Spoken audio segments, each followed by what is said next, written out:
บ่บ่บ่ได้ใส่บ่จ้ะก็บ่ฮู้คือกันเอาเท่าที่ฮู้แอมเบิดแต่ว่าใช้อยู่ประตูบ้านน้อยเพราะว่าวงกบนี่ได้ยินทีมงานบอกว่าเฉพาะปองเยี่ยมนี่มี7โดยได้ใส่บ่อนใดเนี่ยก็บ่นี้วงหนึงบ่อนนี้บ่แม่นปองเยี่ยมปองนี่นะทางขึ้นวงใหญ่โดยตัววงใหญ่ปองที่เยี่ยมวงน้อยอันนี้วงน้อยปองเยี่ยมมันเป็นเยี่ยมแบบเพื่อนหมู่นะบนนี้ก็คือสีวงหนึ่งแล้วก็2บนนี้แล้วค่ะ3บนนี้ก็ใส่บ่33 4 5 6 7ตัวใดสึกแล้ว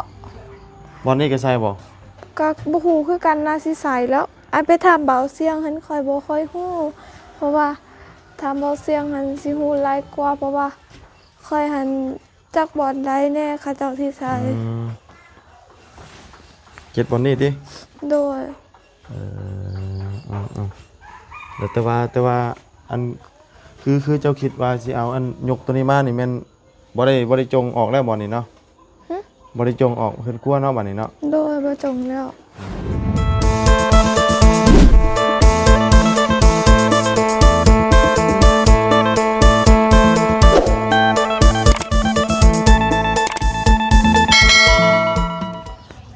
พี่น้องเนาะฝนก็กำลังโปรยปลายมาเนาะมื้อนี้ก็เป็นมื้อวันพระเนาะมื้อเข้าพรรษาพี่น้องเอ้ยเอาเจ้ามื้อนี้ก็เดินทางมาฮอดมาถึงแล้วพี่น้องเอ้ยมาฮอดว่านนี่ก็พอดี8 โมงพี่น้องเอ้ยเนาะเพื่อออกจากบ้านฝนตกอยู่บ้านก็ได้เนาะเอามามื้อนี้ก็สิไปหาซื้อวงกบมาให้ทางสร้างก่อนมื้อนี้สร้างเพิ่นน่ะจะหยุดพี่น้องเอ้ยเพราะว่าเพิ่นเข้าพรรษาเนาะหรือว่าตั้งใจหยุดบ่หรือว่าจังไดเนาะแต่ว่าเป็นเพิ่นท่านได้ปูพี่น้องเนาะพอดีทันอยู่เนาะเกือบแม่นบ่ทันนั่นถามว่าเพิ่นบ่หยุดนี่เนาะเอาก่อนอื่นสบายดีเด้อเนาะสบายดีและสวัสดีพี่น้องกันเบิดสุขคนเนาะพบพ่อกันมื้อนี้ก็มาเบิ่งก่อนเนาะเป็นจังไดหลังจากที่ย่อแล้วบ่บุญก็กลับเลยมื้อนั้นเนาะมามื้อนี้ก็ถือว่าต้นไผ่แล้วก็ไปเมื่อไรพี่น้องตัดไปเลยเนาะแล้วก็เงินส่วนสมทบทางเพื่อนน้องป๊อปที่ว่าทางมายาวเนาะก็ได้มอบให้ทางบบุญมาประสานงานต่อเนาะเพราะว่าทางมายาวบริมาก็มีแต่ว่าเงินส่วนนี้ถ้าว่าอันใดมันขาดก็มีแต่ว่าสิใส่ตัวนั้นเนาะเงินจำนวน2,000 บาทนี่เนาะเพราะว่ายังไม่รู้ว่าอันใดขาดอันใดเดือเนาะแต่ว่ามื้อนี้เงินที่นำบ่บุญจำนวนบ่บุญนี่สิไปซื้อวงกบเนาะก็ยังบ่รู้ว่าสิเบิดเท่าไหร่เนาะไปซะเนาะพี่น้องจังไดก็ไปเบิ่งนำกันเนาะเป็นจังไดของมา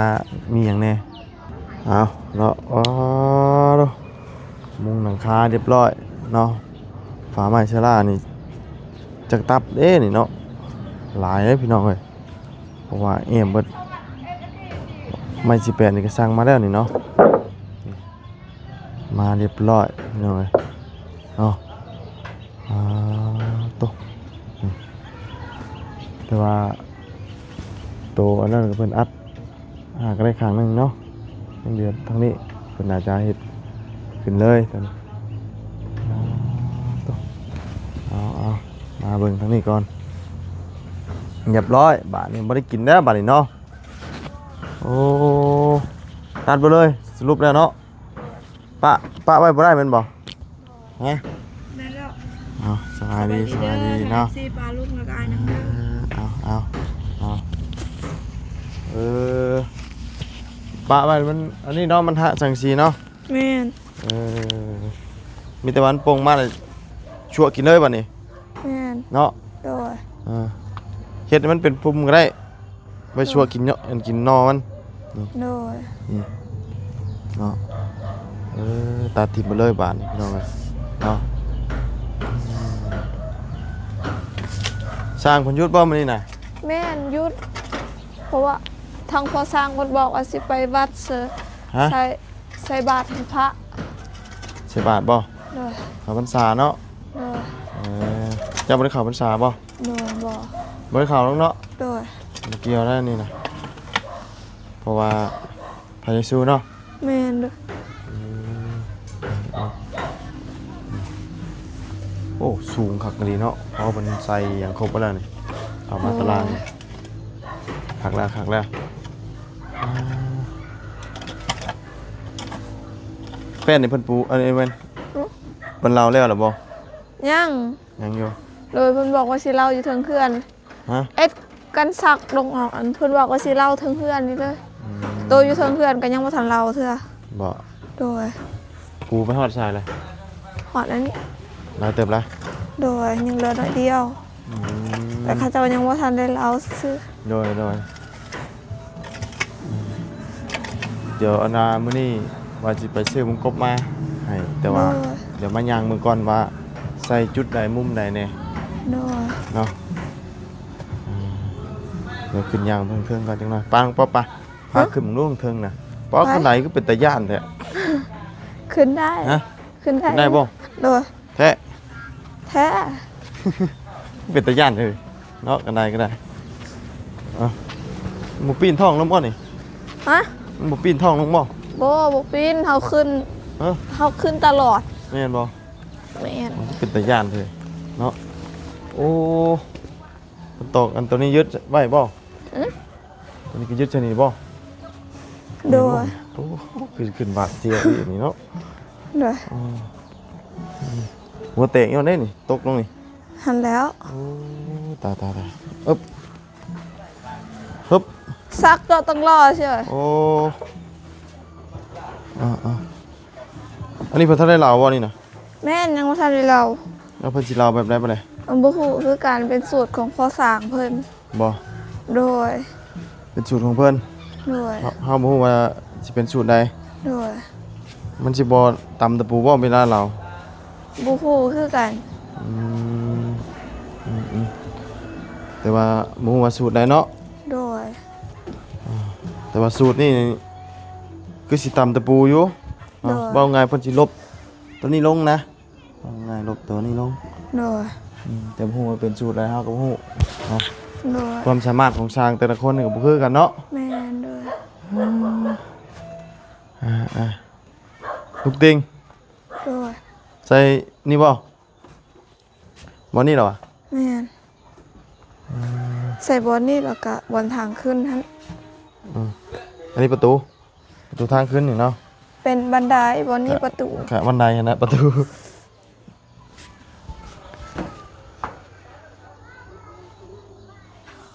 น้อยกว่าเพื่อนคนอื่นบ่ บ่ฮู้คือกัน ตามสังเกตเบิ่ง แม่นบ่ บ่ฮู้คือกัน เม็ดเท่าไหร่นี่นะแต่ว่า แม่น แต่ว่าตามแนมเบิ่งด้วยตานี่รู้สึกว่าคือจัก หน่อยหน่อยแน่หน่อยนึง เนาะ แต่ก็บ่เป็นหยังงามแล้ว ก็ผู้ดีงามอะนะ โดยงามแล้ว แต่ว่าที่คือสิน้อยกว่าเพื่อนคนอื่นนั่นน่ะ โดย ตามมองด้วยตาว่าจักแม่นบ่แม่น โดยก็เม็ดนึง แม่นหนึงเนาะ โดย ตัวนี้ให้ประตูใหญ่คิดว่าสิตั้งหม่องไหนนี่น่ะอันทางประตู ก็ ตัว คือสิประมาณอยู่ตรงกลางนี่แหละ ตั้งนี่ โดย เออ ตรงกลางนี้ ย่างขึ้นมาเลย เปิด ดูอยู่ ประ นี่ ตูโดยทางพ่อสร้างเพิ่นบอกว่ากว้างหัน70พอประตูค่ะ2อันนะ เม็ดซี ฮะ เม็ดซี ข่อยบ่ฮู้คือกันแต่ว่าข่อยยังบ่ฮู้รายละ ทั้ง เอียด ทั้งเบิดน่ะมันเม็ดซี แม่นบ่ ฟังละ70 ข่อยบ่ฮู้คือกันไอ้ทำเบาเสียงอีกเทื่อนึงเด้อ เม็ดซี โดย เพราะว่าใบมันเป็นใบคู่แล้วว่ะ โดย ใบคู่กับใบละ70 โดย ตั้งนี้เนาะ โดย พอไงลูกติงมีเฉพาะแต่ตอนนี้ โดย แล้วบัดนี้ตัวนี้เด้ตัวนี้ได้ใส่วงยังเกี่ยวตัวนี้นะ ตัวนี้บ่ตัวนี้หันแบบของแอมเบิด ต้องเยี่ยมบ่ บ่ บ่ได้ใส่บ่จ้ะ ก็บ่ฮู้คือกัน เอา แล้วเท่าที่ฮู้แอมเบิดแต่ว่าใช้อยู่ประตูบานน้อย เพราะว่า วงกบนี่ได้ยินทีมงานบอกว่าเฉพาะปองเยี่ยมนี่มี7โดย ได้ใส่บอลใดเนี่ยกะบอนนี่วงหนึง บอลนี้บ่แม่นปองเยี่ยมปองนี่นะทางขึ้นวงใหญ่ โดยตัววงใหญ่ ปอง ที่ เยี่ยม วงน้อย อันนี้วงน้อยปองเยี่ยมมันเป็นเยี่ยมแบบเพื่อนหมู่นะ บอนนี่ก็คือสี แบบ วง น่ะแบบน่ะ หนึง อ่า แล้วก็2บอนนี่แหละค่ะ อ่า 3วงนี้ก็ใส่บ่ 33 4 4 5 6 6 7 7ตัวใด ถึกแล้ว บอลนี้ก็ใส่บ่ ก็บ่ฮู้คือกันน่าสิใส่แล้วอันไปถามเบาเสียงหันค่อยบ่ค่อยฮู้เพราะว่าถามเบาเสียงหันสิฮู้หลายกว่าเพราะว่าค่อยหันจักบอนใดแน่เขาเจ้าสิใส่ 7บอลนี้ติ โดย เดี๋ยวแต่ว่าอันคือเจ้าคิดว่าสิเอาอันยกตัวนี้มานี่แม่นบ่ได้จงออกแล้วบ่นี่เนาะบ่ได้จงออกเพิ่นกลัวเนาะบัดนี้เนาะ โดยบ่จงแล้ว มีแต่ว่ายกมากก็เฮ็ดแบบว่าย่างลงขึ้นเอาก็ได้เนาะ โดย ของเยี่ยม7แล้ววันนี้ห้องนี่สิเอาไปลักษณะใดนี่จักอยู่บ่ห้องห้อนอน งบ่สิเอาเบิ่งหัน2ห้องนี้ แบบว่าประตูอยู่นี่เนาะ โดย แล้วก็ประตูอยู่หั่น แม่น เพราะว่ามันสิได้มีหม่องนอนหลายเนาะ โดยบ่นี้เฮาจงประตูอันนี้แม่นบ่ บ่นี้ แม่นประตูต้องอยู่นี่ โดย ตัวนี้กับประตูอยู่นี่ก็ได้ บอนหันแล้ว คุณบ่ทางคุณเนาะ โดยหรือว่าสิทางแบบบอนนี้ก็ได้ ก็ถามเมืองสร้างแล้วข่อยบ่ฮู้คือกัน แล้วแต่สร้างเพิ่นเฮ็ดโดย เพราะว่าขึ้นมานี่ทางนี้สิเป็นบ่นอนบ่เลยนี่เนาะ โดยหรือว่าสินอนเบื้องนี้ก็ได้ ทั้งแม่กับน้องบางเทื่อก็น้องชายบางเทื่อก็ทั้งแม่ ตัวนี้สองห้อง โดย ก็เข้ามานั่นก็นอนนำกันก็ได้เนาะห้องบางใหญ่ โดย ผู้ใดอันนั้นก็ต้องนอนนำกันก็ได้ โดย ห้องนี้ไปลักษณะนี้เพราะว่าทางนี้จะได้นอนได้เด้ โดย มีแต่ว่าผู้ใดออกไปกลับมาสิได้ซื้อวงกบมาไว้ให้เพิ่น โดย แต่ว่าสร้างบ่ได้มามื้อนี้ แม่นบ่ได้มาประตูกับลูกประตูกับวงกบปงเอี่ยมหั่นแล้วใส่สีนี้เบิดเลยเนาะก็งาม สีอันว่าอันท่าไอ้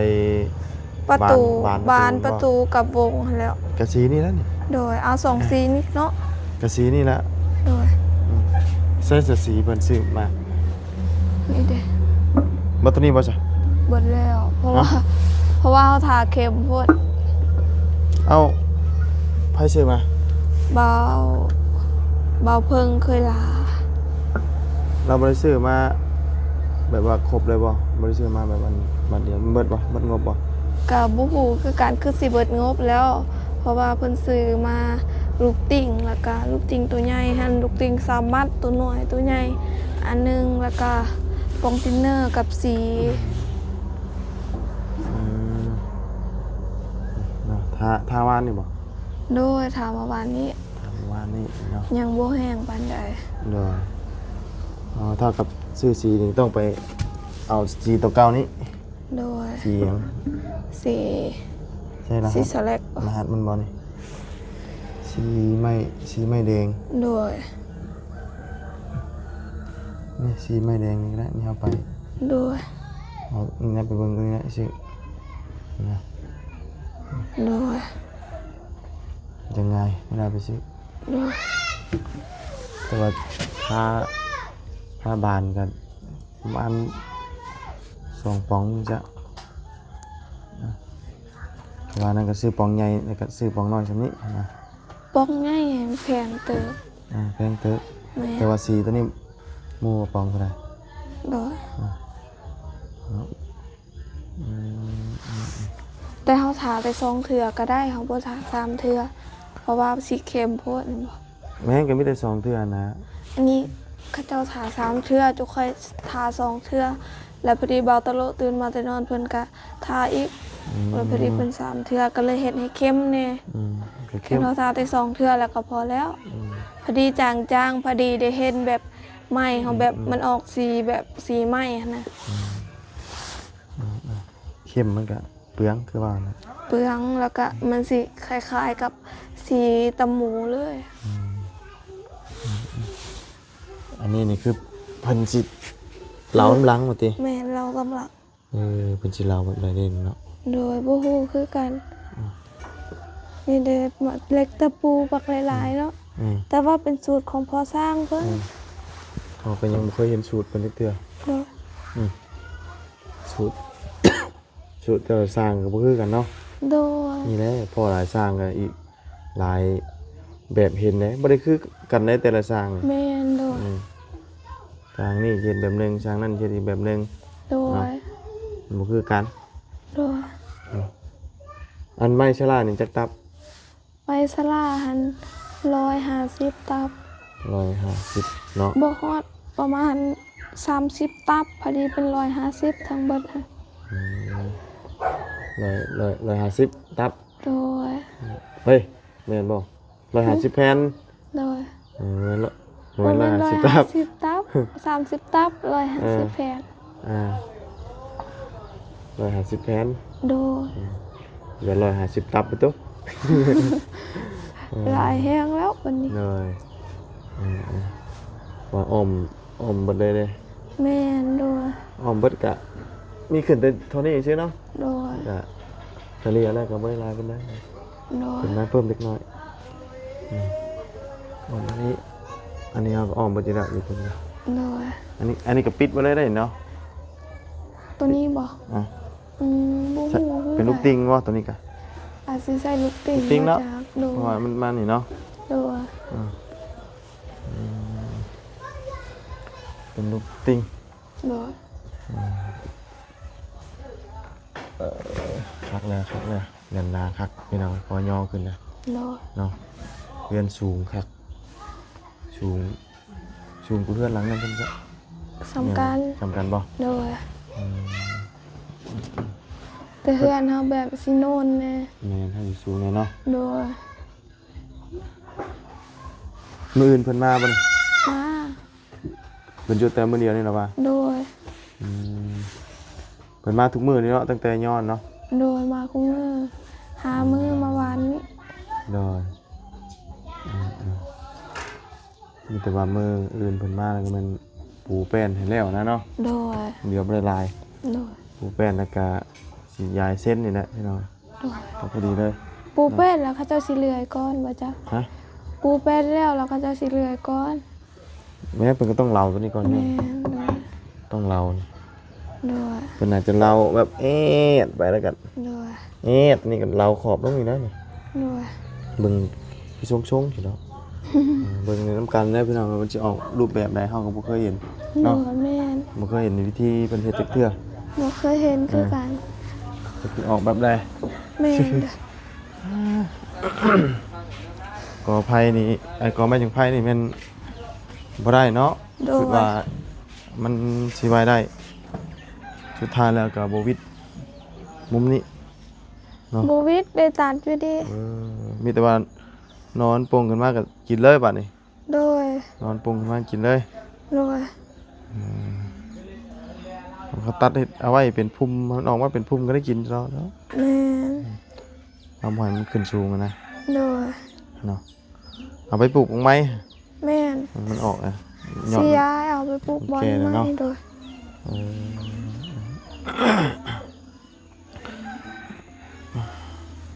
ตะเกียนนี่ก็ใส่สรุปแล้ววงน้อย7เนาะ โดย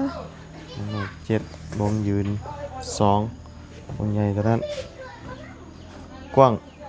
เนาะเฮาเฮ็ดอ้อมเบิดอ้อมหมดเลยอาศัยหมองนอนเฮาต้องปิ่นหัวทางนี้ผู้นอนทางนี้เนาะ โดย ปิ่นหัวทางนี้เพราะว่าทางนั้นทางย่างออกเด้เนาะก ก็สิกลางมุ้งกลางหยังได้อยู่ประตูตั้งนี้ โดย นี่ก็กลางมุ้งนอนนี้ โดย ตอนนั้นก็มุมนั่นบ่อยู่เจนั่นบ่ด้วยต้องอยู่เจนั่นเยอะเนาะ โดย เพราะว่าคนยางออกออกคนเลย โดย คนนี้ก็กลางมุ้งนอนนี้ใช่ไหมมีสร้างยุดพี่น้องเลยก็มีแต่ว่ามื้ออื่นมาดำเนินการต่อปนี้ก็สิยาวเลยนะ โดย เนาะจวดเลยก็สิแล้วเลยว่าบ่เกิน7-6 มื้อหรอกเบิ่ง โดย เพราะว่ายังเพิ่นกันแล้วบ่ได้เด้ โดย เดี๋ยวแต่อันเท่านี้ซื่อๆน่ะเดี๋ยวแต่ยายเส้น โดย แล้ววงกบเท่านั้นติดบานไฟฟ้าบันไดเนาะนี่ก็มามื้ออื่นกันแล้วแล้วปิดจ็อบแล้วนี่มื้อนี้เพิ่นบ่ได้มาสิเพิ่นบ่ได้เข้าพรรษาใส่บาตรหยาดน้ำเนาะ โดย เราบุญบ่ได้ไปพี่น้องเอ้ยเนาะเพราะว่าตื่นก็สวยแล้วพี่น้องเอ้ยกับบ่แม่นอยู่บ้านแน่ก็นะบ่อยากกล้าไปใส่ปานใด เป็นยัง ใส่บาตร โดย เคยใส่อยู่บ่ตั้งแต่เกิดมา บ่เคย อืม ขนาดเข้าวัดก็ยังบ่เคย เข้าบ่ได้เด้เนาะ โดย อืมเข้าได้อยู่เข้าเล่นเนาะ บ่ฮู้คือกันบ่เคย แต่ เข้า ว่าเข้าใส่บาตรใส่หยังนี่บ่ได้เด้ โดยเพราะว่าเฮาบ่ฮู้จักสิเข้าไปเฮ็ดหยังแล้วแท้ว่าเขาเจ้าบอกว่าเฮาเข้าไปบ่ได้ก็เลยบ่ไปเลย แม่นบ่ได้ โดย บ่ว่าเป็นงานบุญงานศีลไปเล่นไปหยังนั้นได้อยู่เข้าเล่นเข้าหยังนั้น บ่ แต่ว่า เขาเจ้าบ่เคยจัดอยู่วัด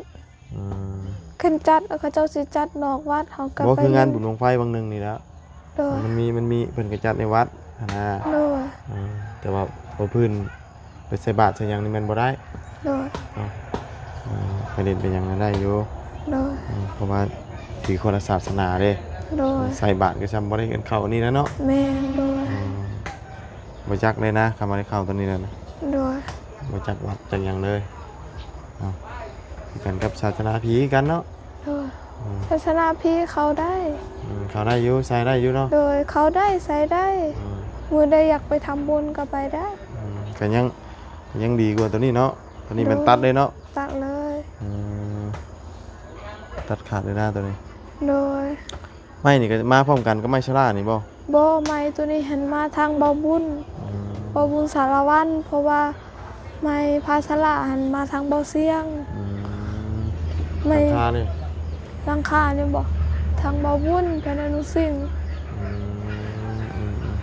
โดยเอาเนาะ โดย เนี่ยเกิดแล้วก็มีทั้งมาบุญกับทั้งเงินทั้งมายาวเพิ่นแจ้งอันตอนนั้นแหละเนาะ 2,000 บาทนะบ่าวยาวเราบ่ได้มาเราก็ฝากทั้งมาบุญมา โดย ดำเนินการต่ออันไหนมันขาดเหลือก็แม่นใส่ตัวนั้นบาทนี้ โดย เนาะ 2,000 บาทฝากมาแล้วเนาะ โดย แต่ว่าเบิ่งนะว่าอันไหนมันบ่พอเขาก็จังมาใส่อันนี้ โดย ไปใช้หาหน่อไม้บ่ ไปหาหน่อไม้ กำลังสิไปไปหาขายบ่ บ่ไปหากิน เห็นว่ายังแบบไปหาขายหาอย่างเนาะ ไปหากิน โดยคันได้หลายก็ขายได้น้อยก็กิน